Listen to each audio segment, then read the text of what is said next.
somebody who is an expert, and so this is my wife, Cassie Crossley. I'm going to turn you over to her as we start our seminar on Be Safe Online. So, Ms. Crossley. Thank you. So the QR code on the front, normally you shouldn't scan QR codes that you don't know. I promise you that one is safe. That one is the link to my website. I write 2 articles every weekend, and it publishes on Monday morning, so please subscribe and you'll see. And actually, when it sends you the welcome, it actually has a link to a PDF of most of the articles. I don't update the PDF every week, but that way you don't have to go back and read every single one. So, all right, so I think we're live streaming now, right? We're good? Okay, they are recording it. But I'm going to also do this online because I know that some of the screens, you're not going to have to read too much on the screens, and I will tell you more about each kind of what to look for so that you don't have to like pull out binoculars or something to read. But thank you for coming today. I am in the cybersecurity business. I lead a large, I work for a large company and lead a lot of projects in regard to cybersecurity. And I actually worked, if anybody had heard of McAfee virus scanning, I worked there back in the mid-90s. So my cybersecurity journey started a long time ago, but then I did other stuff in technology. So always been in technology, software developer, that kind of thing. All right, next slide. Thanks, Chris. All right, many of you probably know someone or have been scammed. But now it is epidemic. There are billions lost every year, and just to individual people, the FBI does a internet crimes report every year, and you can see that over 60 years old lost $4.8 billion in 1 year alone from scams. And so I'm going to give you today some visibility into some of those scams and what to watch out for. But even today, there's new things that come out, and I am surprised when I see certain things. Some of them are, unfortunately, really sophisticated, and they do a lot to be able to create ways to milk you out of your money. So, but it's not just the elderly. You can see that everybody of every age, even, Jennifer and Nathan, they've lost, 2.22 million because there are different scams that come out on TikTok and all sorts of different kinds of things. So I want to talk about that today. So next slide. All right, so I'm going to cover internet safety, email safety, phone safety, a few additional scams, password management, and then I'll take QA. When we so hold questions to the end. You can write a question if you got one on the sheet. But I am going to keep this to an hour. So if you have more questions for me, especially if it's a specific instance, we can talk later or another time, and we can talk about your own situation. All right, internet safety. It's really scary. By the way, all these cartoons I created with my ChatGPT account. Well, most of the cartoons. So I love creating cartoons. I've never been an artist, but I love the creative process. All right, next slide. So Facebook, and Lori's not here, but she said, somebody she knows got scammed because of Facebook ads. So one of the first things that scammers have learned is we like to shop. All right, we buy online, especially during COVID. It became pretty detailed in what they do. I can take a piece of software, AI software, anything, even before then, and mimic an existing website so that you don't even know that it's not the real deal. I can hook it up to some payment service. I can take your order. I can do everything. And you wouldn't know that you're not going to Maurice's to buy a shirt because all of it can be duplicated. And so when you're seeing something either coming through your email or when you see something pop up in Facebook or other sites, they, about half the time now, could potentially be a fake ad. So that's where a large majority of the scams are going. So when you see something in Temu or Shein or even Amazon, during Amazon Prime Day, they had an article, and I was listening to it, where the number of what's called domain registrations, website registrations, for anything that said Amazon or Prime in it, like, went through the roof right before Prime Day, because all the scammers were duplicating Amazon Prime ads to be able to capture you into their website and charge you stuff and be able to get away with it. If you used a credit card, you're fine. But some of these websites will say, here, can you do a gift card? Can you give me your Zelle account information? Extremely, extremely dangerous. Also, never use your bank debit card. You don't have the same protections as you would a credit card. So be very careful. So I'm going to show you a couple things to look for when you go to those websites. Next slide. This next site is somebody had copied Bye Bye Baby, which was going out of business. So somebody copied their website. Well, hey, those should be good prices, right? And again, it was a complete scam. Next slide. They will also create, let's say, bundles or warehouse, because people expect, hey, maybe somebody else has this warehouse or this frequent site of all these different things. So they've created these sales of thousands of products because it's really easy to capture all those pictures. I mean, I was able to just right-click and say copy picture to grab almost everything here. So me being able to duplicate anything, whether it be tennis shoes or anything else, is super easy. And again, I can now create a website to take payments within 10 minutes. Yes, that fast. Another thing that I want you to watch out for is when you see these deals. This is a picture of one in English pounds. But if you see something that's a super, super deal, I promise you it's a scam. Anything that is not at normal price is going to be a scam. They do it with tennis shoes. They do it with, especially, Father's Day. There were tons of scam sites out there. Buy this toolbox or this Black & Decker tool or anything else like that. They are hoping that you don't want to walk into a Lowe's or a Home Depot and buy something online. And it's all, again, scams. Next slide. So just this past year, AARP did a survey, and they found that 35% have been frauded through social media ad purchase. So that means 1 out of 3 of you in here might have been scammed on social media. And I worry because I know that Emma likes to buy stuff. She'll get TikTok, on her TikTok, she'll get ads and things like that. And maybe, I think there's a couple things that she's tried to buy, stuffed animals or whatever. We've never gotten them, because it was a scam site. It looked really legitimate. And now she'll come to me and she'll be like, does this look real? I'm like, I don't think so.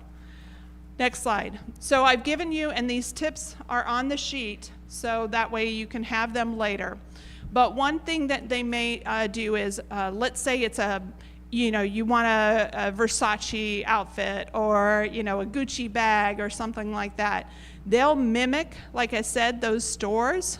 So if you want to buy something that you could probably buy at Kohl's.com or Macy's or something, check first if it's a real site, which is going to be very difficult. If it doesn't say Macy's.com or Kohl's.com, I'm pretty sure it's a scam site. But they are really investing money to do ads on Facebook, TikTok, Instagram. I get ads on Instagram all the time. And so they know if I go to Macy's.com and was looking something, there's something called a pixel. It's just like a little bite of information. So when I go to Instagram, if you ever wonder, how did they know I was looking at those shoes? Well, the scammers also are reading those pixels. They know that you've been looking at that information. So even if you were on a real site and then later saw it on Facebook or something else, that was probably not a legitimate It could be, but it may not be the legitimate marketer. And so another thing I've mentioned, this is another one of my ChatGPT that I created, is if it's a steal, it's a scam. So there are not Lego sets on sale for $5.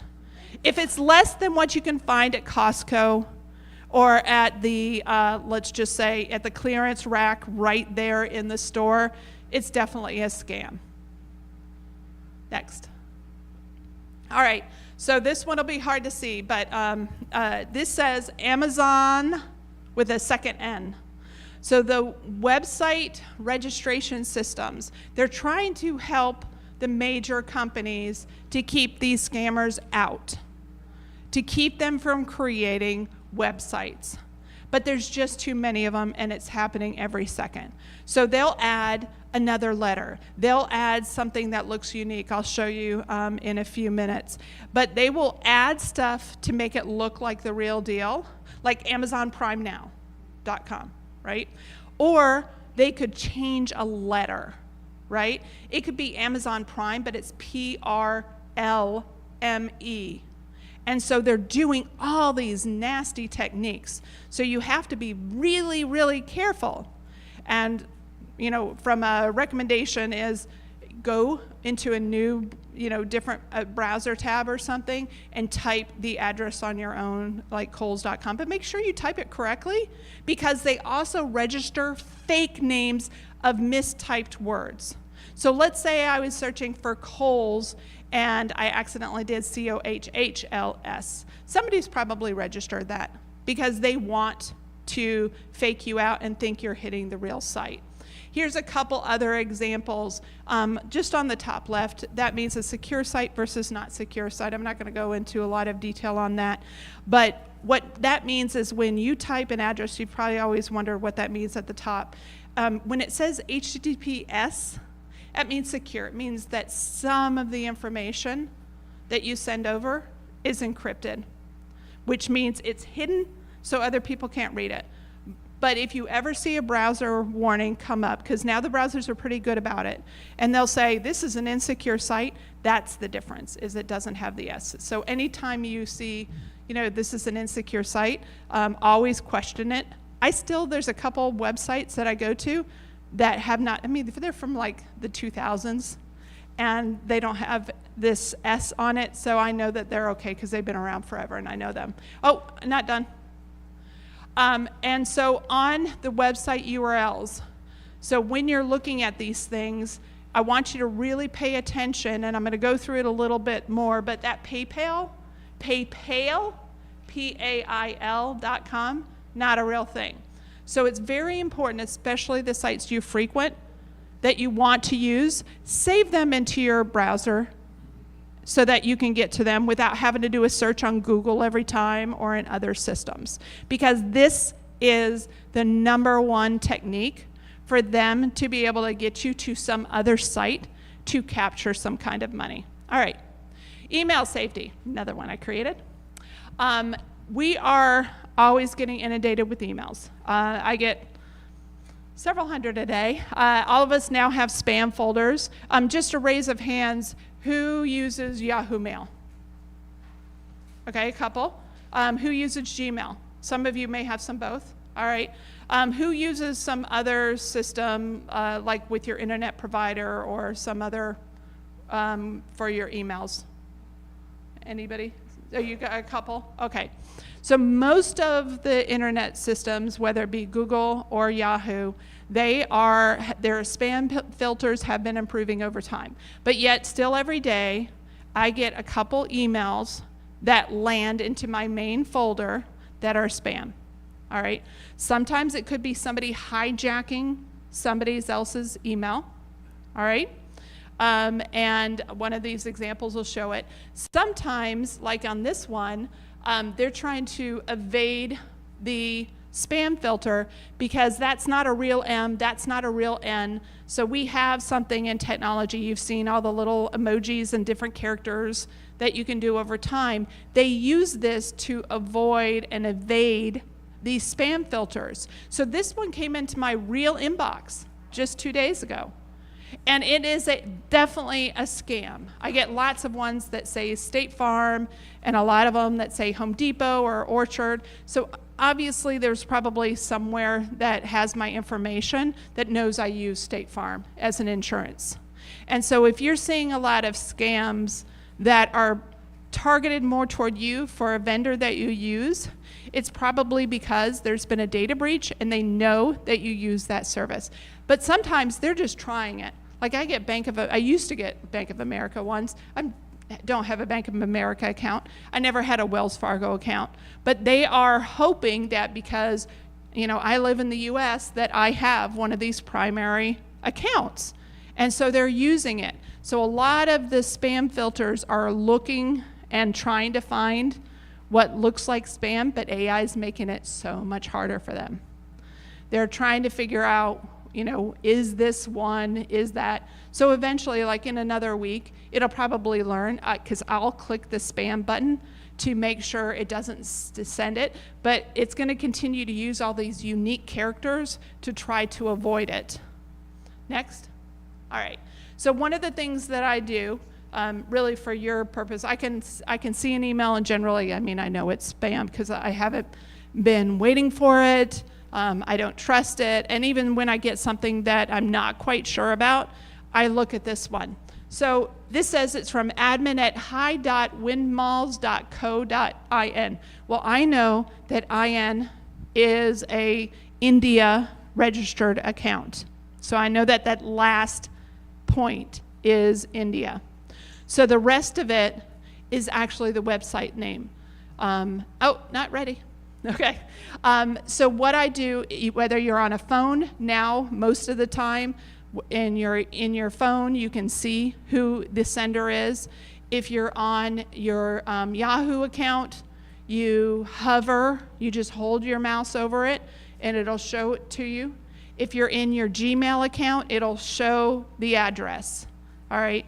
Sometimes it still may look legitimate. Like I said, they are going to fake names or they're going to put unusual characters. So you still have to be very careful and don't trust. So the main thing about that I'll cover in a minute is about the links. Next slide.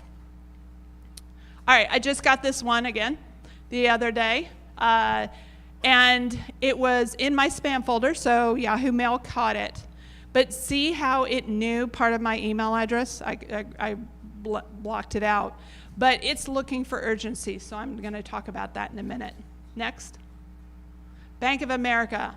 This, like I said, Bank of America, Wells Fargo, Vanguard, Fidelity, they want access to your finance accounts. So forget the whole credit card business. They want to get in and take your money. And I just actually did registered my bank account on one of my 401k plans. And it was really nice. They said, you won't have access to do anything for 15 days. Thank you. I mean, it's inconvenient because now I have to wait until July 30th to do what I wanted to do. But they're trying to do more at these companies to make sure that I'm not being scammed or having somebody else get into my account, create a bank, attach a bank to it, and do an immediate transfer. So your financial institutions are doing work, but until then, the scammers are going to continue to try to get into everybody's accounts. There's a Vanguard one. So go ahead. And IRS. So IRS, if you get an email from an IRS, first off, they don't have your email address. They're not going to email you. That's it. No emails from IRS. If they want to get a hold of you, they're going to send you a piece of paper in the mail, and it's not going to have a one-day urgent kind of thing.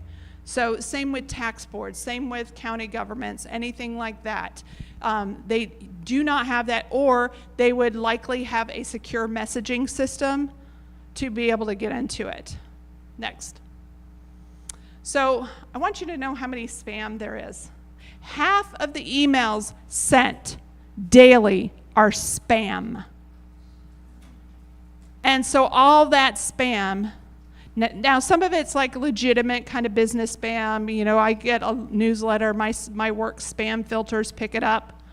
But even if half of those were scamming spam, which probably are, that would mean that nearly 100 billion emails are going out a day trying to scam people.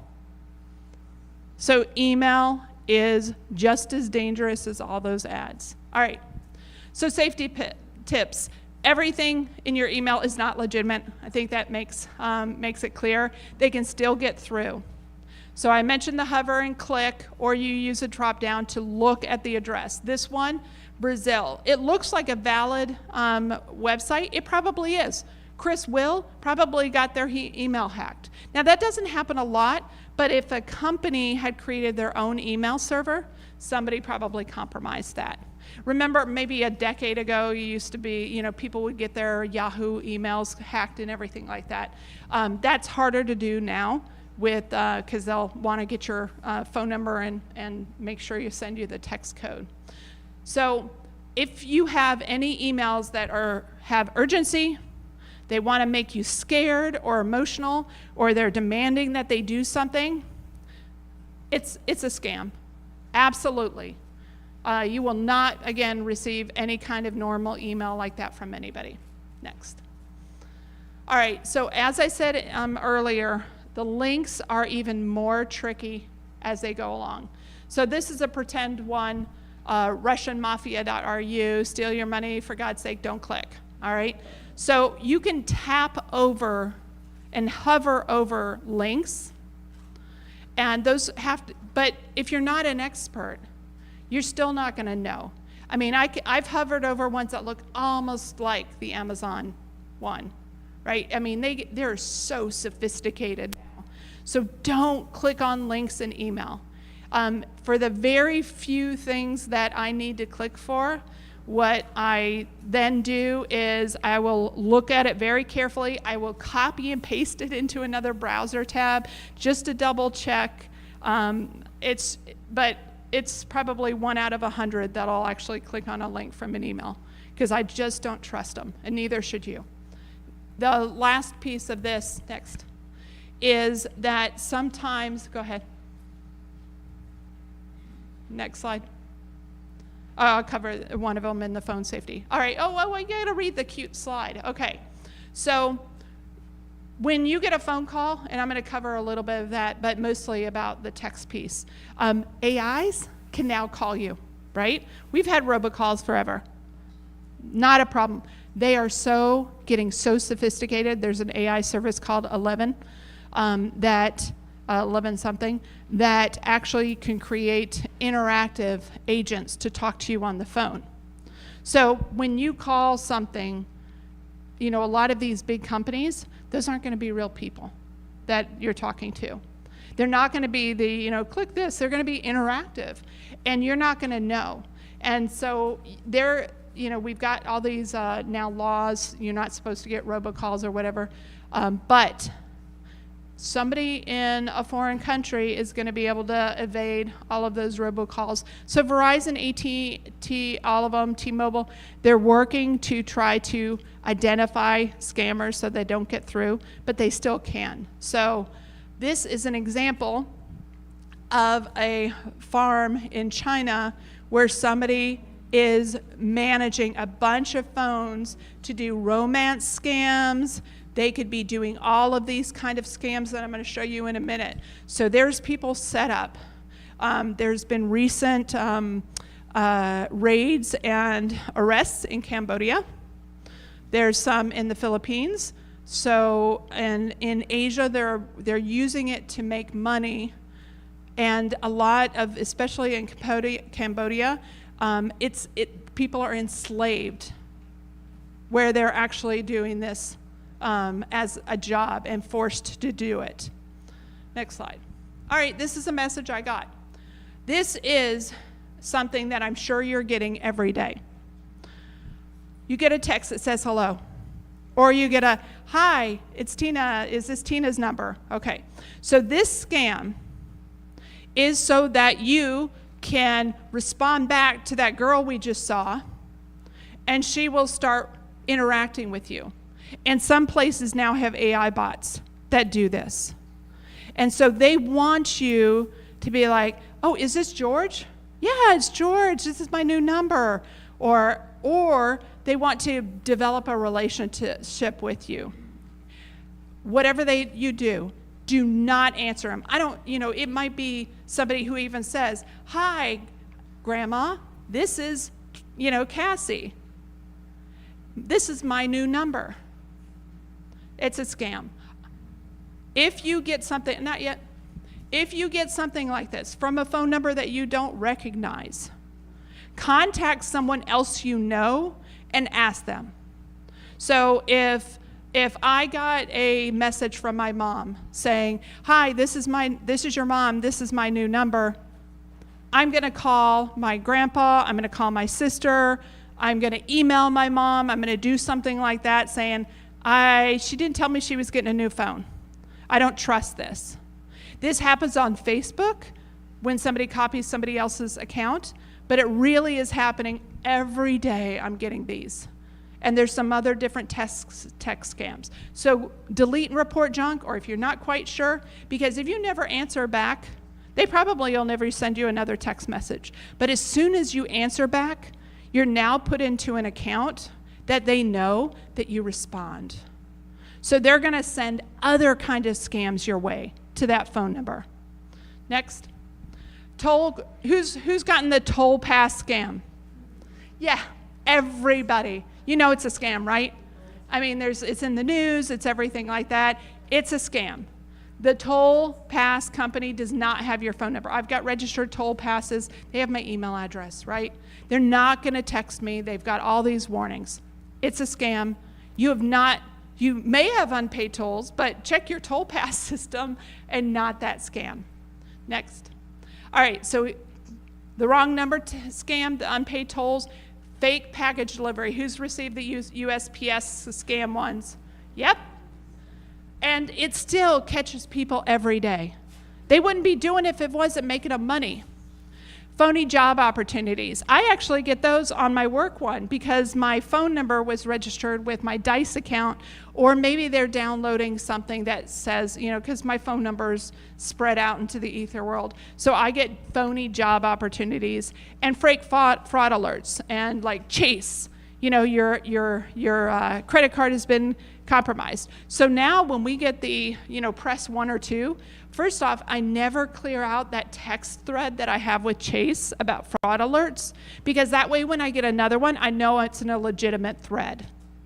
So I know some people really clean their text messages and stuff that. For important communications, like if you're logging into something, keep that text message thread so that okay, that one's the one I do for Chase. You can even say and change it to Chase. Now, they may have 5 different text message systems that they use, but it's okay. Like I've got one that I know a lot of doctors' offices use because I use the same text number for my dentist versus my doctor. I'm like, oh, they're using the same system. So I know that one's legit. But finding the official website is what you need to do. So this on here, I already talked about looking for unusual words. Look for the official website when you're going. Next. All right. In the world of security, we do not trust something that is hidden down into something I can't figure it out. So there are a couple what are called shortener services. Google has one. It's goo.gl. Bit.ly, which you might have gotten some emails about or so on, tinyURL. They can't generally avoid spam. I mean, the spam filters catch if it's a bad link. But if you get a text message with a tinyURL, you're not going to be able to easily see what it is. You would have to actually copy it over into your browser on your phone and be able to don't do it. It's a scam. So I've gotten work emails from working with a conference for something I was going to present to, and somebody sends, oh, here's the tinyURL. Now I knew the person, it was somebody that I've been emailing back and forth. I'm like, you're working with security people. We will never click that URL. Please give me the full link because we will never trust it, and neither should you. Next. All right.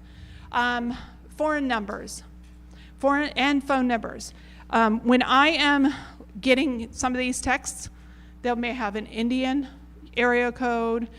Some of them have Philippines area code. I personally don't have any friends in the Philippines. I have a couple friends in China, but they would connect with me on WhatsApp, which, again, you can get compromised through WhatsApp too.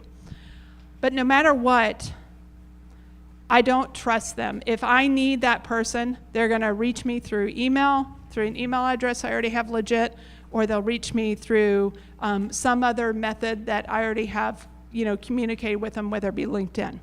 Also, phone numbers can be spoofed. I think you all know that. One of the reasons why I'm really glad that Craig and I never changed our phone numbers is because every phone call I get from the 559 area code, when we moved here from Georgia, now every 559 phone number I know is a scam, because what they're doing is they're spoofing. So if you're getting robocalls and fake calls from 408 and your phone number is 408, it's because they're just having these systems generate calls into that area code. So they will spoof a phone call because they think you're more likely to answer a 408 number. All right, I already mentioned the urgency. Okay, so as I mentioned about AI, they're using it. So this screen capture I took from somebody else's website is they'll also leave voicemails, okay? So these voicemails will sometimes seem legitimate. Hey, this is Walmart. You got a credit card charge denied, and so on and so forth. And that spoofing of voicemail or whatever it is, they're using that because they're thinking, oh, somebody's going to think Walmart's going to give me a call and tell me I have a credit card because I just, I haven't purchased anything there for a long time, but maybe somebody else stole it. So they're all using it to be able to do this. And I'm going to need to sit down because I'm getting a little warm. So the other thing is, I can't pull that one on. The other thing is I mentioned doctor's office. I got it. I mentioned doctor's offices. If you have a doctor's office that's going to call and leave you messages, save that phone number in there. How many times do you have to look it up? I have to look up our vet all the time. So I finally just saved it. I don't like a lot of contacts in my phone, but there is just so much value in knowing who's going to contact you. So just be careful of that because they're going to start spoofing. Hey, this is your doctor's office. Give us a call, right? And they won't say what doctor or something like that. So next one. So scams, additional kind of scams. Oh, hold on. You got to let them see the ChatGPT thing. So there's a lot of scams out there for a couple different things, one of which is travel scams. So I'll cover that in a moment. So the first set of scams, go ahead, is grandparent scams. So even if you're not a grandparent, if you've got kids or anything else, if you've seen some news articles on this, it's really scary. What they do, for example, I'm online enough that somebody could duplicate my voice very easily. All right, there's pictures of my grandpa online and me, right?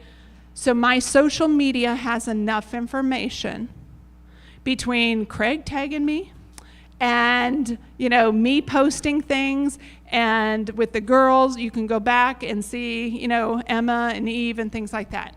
So they are using that information. It's pretty easy to get. It's like, oh, Cassie's phone number.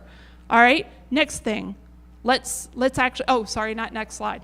Let's actually investigate and find out who her family member is. They don't even have to know the name, because they can call or text and say, hi, Grandpa, or, it's like, let's say that they know, or Mom, or anything else, and you think that it's one of your children, okay? Or you think it's your niece or your nephew or something like that. They are doing this, and they are scamming people out. I saw an article where they actually had a courier. Some woman came to pick up the cash from somebody's house because they were trying to help somebody. They'll do, Western Union now has some better tricks, but it's like, oh, I need you to Zelle me the money. All right? So you think you're talking to your child, your grandchild, a dear family person or a friend, and they're scamming you. All right? Really, how many of your friends are getting put in jail? How many of them is like, oh, I had a car accident. I need to get a tow truck. They take cash only or only Zelle. All right? All of these you should be worried about. If you receive any message like this, again, it's from an unknown number, I'm using somebody else's phone, assume it's a scam, or say, if you really, really aren't sure, to say, let me call you back at your other phone number. Or even don't even say that. Just call them back, calling their phone number, call their mom, call somebody else. It's like, did you get this? Because if they're desperate, they're going to be probably reaching out to other people if they were really in a serious situation. Another thing, and Craig had this, which I didn't put up here, secret code word, like have a family code word. I mean, even if they're not 4 years old anymore. What is the family code word? So anybody that's dear to you, go ahead and set something up. I'm not going to tell you what ours is because this is being recorded, but it's really important, and I know our girls still know that code word, right? And it's really important that even if you get an AI-generated thing of somebody's voice, what's the family code word?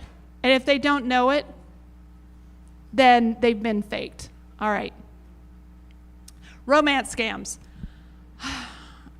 Gone are the days I internet dated. That's how Craig and I met. Yeah. So internet dating was a thing. You met, there was the term IRL in real life didn't even exist. It's like, let's meet in person. Okay. And if Craig was very urgent about that. He goes, I'm like, I just started talking to you on the phone. Oh, no, I want to meet in person. I'm like, okay. Anyway, but today, now there's these long, drawn out relationships. It's called, I didn't put the word up there because it's so gross. It's called pig butchering. But this romance scams, it's usually, is somebody on Facebook, is a good-looking guy or woman, and they connect with you, and I'm overseas, and so on and so forth.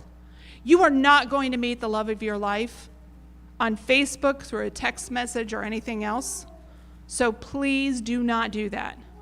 They're even using those match services, all the apps, to do these same romance scams. And so you could even be talking to somebody in the future, and it'll be AI generated. They'll type out, and it'll say it in whatever language. So it's really difficult. So don't trust it. Next.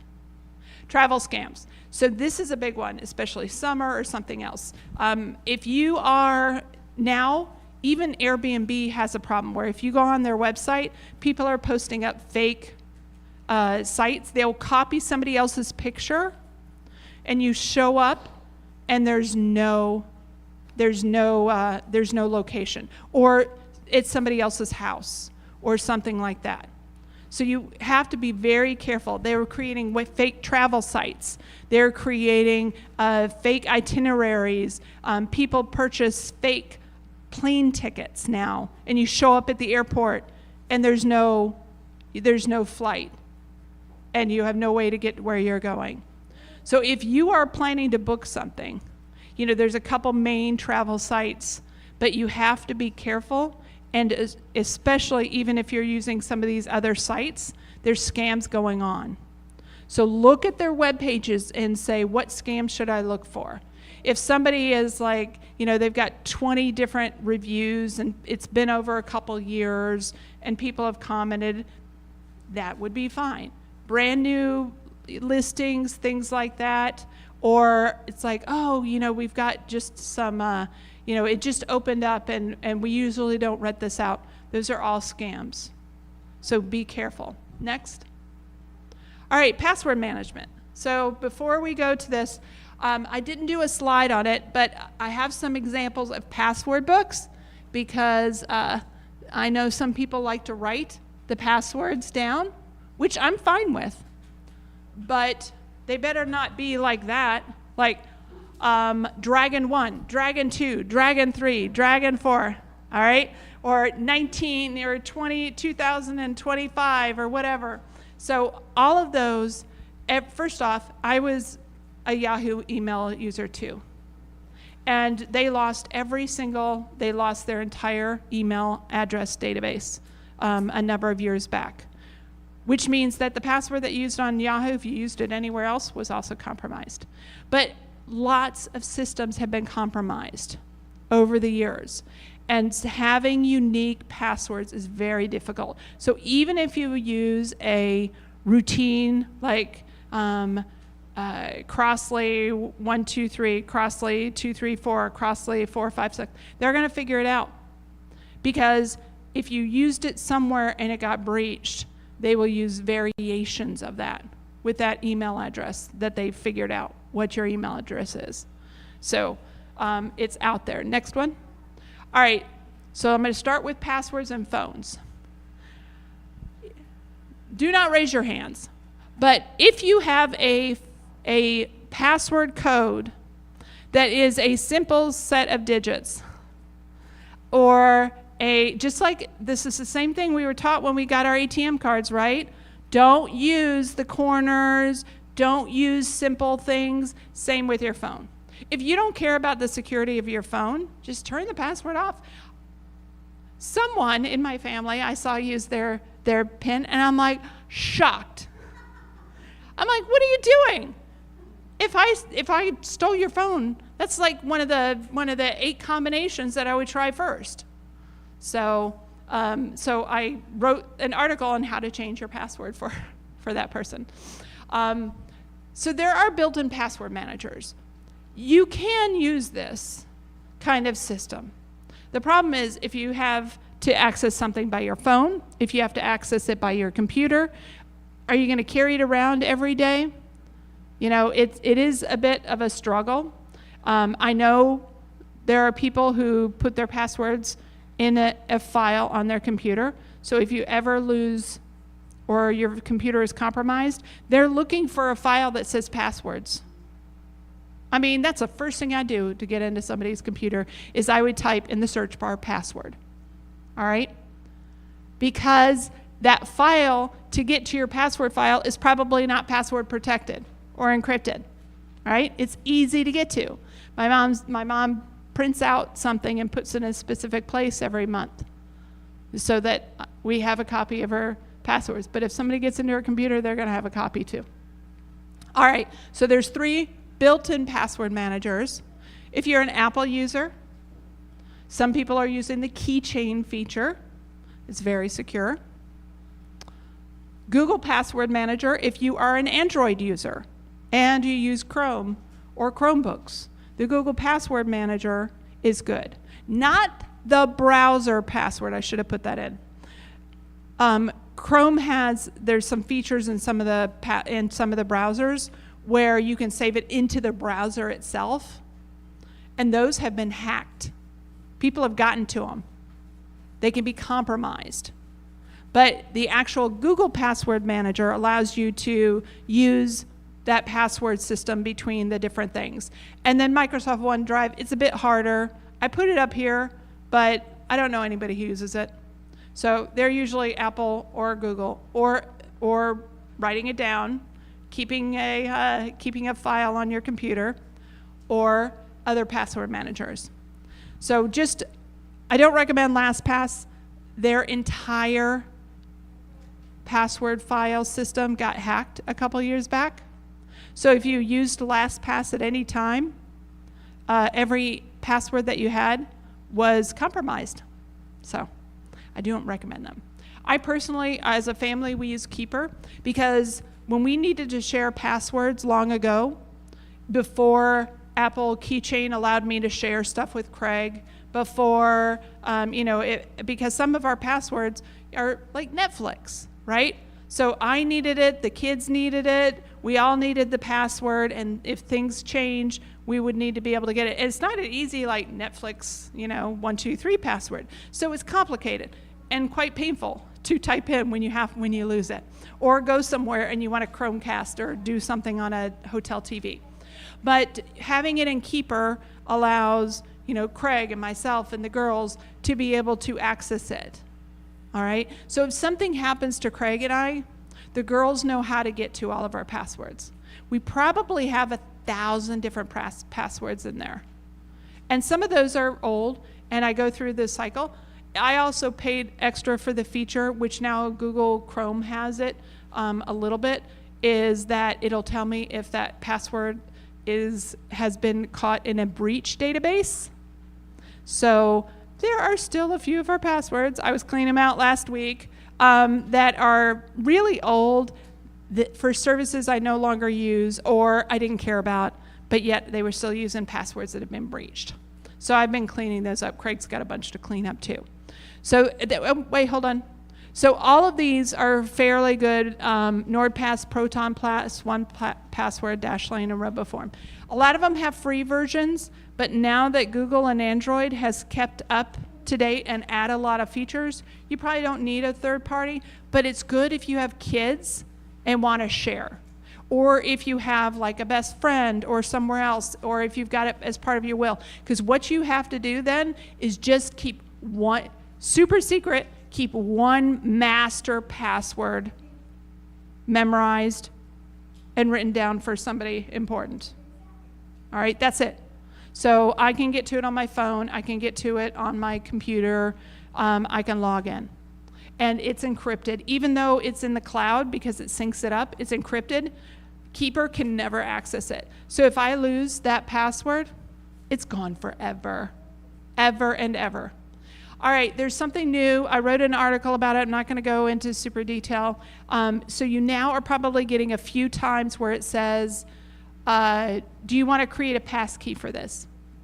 There are a lot of advantages for passkey because it uses your biometric information. So if I've got an Android or an iPhone and it's done my face or that kind of thing, it basically uses all my uniqueness to encrypt and scramble and do whatever to create this private key that only I can unlock. And some of the complications of that, it's not the greatest for sharing yet. But if you are the only one that is ever using that password or something like that, passkeys are a lot easier because you don't have to memorize passwords or go into it. So you're going to see a lot of sites ask that. I think my Vanguard one and think some of the other ones are saying, do you want to do a passkey? Well, not, because sometimes I'm at my computer and I won't have a way to register because my work computer doesn't have biometrics of me. So how am I going to tell it who I am? So there's some disadvantages still for passkey, but you're going to see that more and more. In the future, there's going to be other ways along with it. There could be a way to take my biometric information from my Apple and be able to store, I could store some of that information through my work, but it's on my work computer. I don't want to do that. So I haven't gone all in with the passkeys. So it's just, I wanted to mention it, and there are some drawbacks. All right, so now's the time for Q&A. Again, that's the same QR code you have on the sheet. Also wanted to mention, I've got a friend, he's written this book, Alex East, Cybersecurity for Seniors Made Easy. And I'm still reading through it, but it's pretty good. But all of these scams and everything that are out there, it doesn't matter if you lose $30 or $500. People are losing hundreds of thousands of dollars and millions of dollars in their entire life's, fortune. And these are just some of the scams out there. I mean, there's crypto scams. I didn't figure there's a lot of crypto people in here, so I wasn't going to go into those. But there are scams trying to get at you every day. So I'll take some questions for about 10 minutes, and then we'll be done. If anybody has any questions, I can repeat the question. So, yes?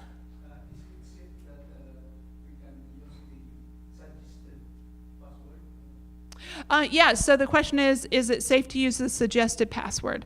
Yes, generally those are randomly generated. So if it's you mean as part of the password managers or as part of the website? Usually websites don't suggest a password. They'll give you the feedback, but the password managers will suggest, or your phone will suggest passwords. Yes, those are randomly generated. And sometimes what I do is I'll remove a couple characters or adjust something before accepting it. But I always also make a copy of it just in case it didn't save over to my password manager. So I make a copy real quick.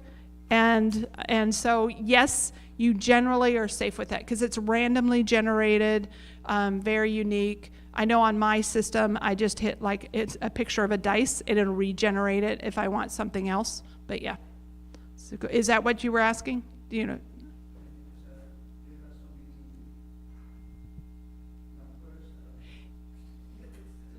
Yeah. Well, and that's why you need somewhere to store it safely. And I actually, I like to remove things that would be difficult to figure out. So, for example, like I said, we use our Netflix password enough when we're at a hotel.